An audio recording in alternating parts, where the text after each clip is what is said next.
નમસ્કાર. પાટવી ગુજરાતી ન્યૂઝ ચેનલમાં આપનું હાર્દિક સ્વાગત છે.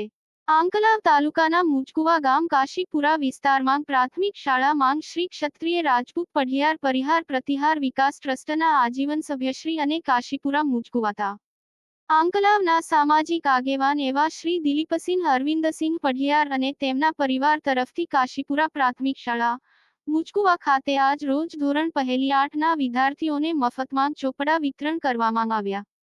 520 કુલ ચોપડાનું દાન મળેલ છે, જે બદલ શાળા પરિવારે તેમનો આભાર વ્યક્ત કર્યો હતો. રિપોર્ટર મહેશભાઈ પઢિયાર, મુજકુવા.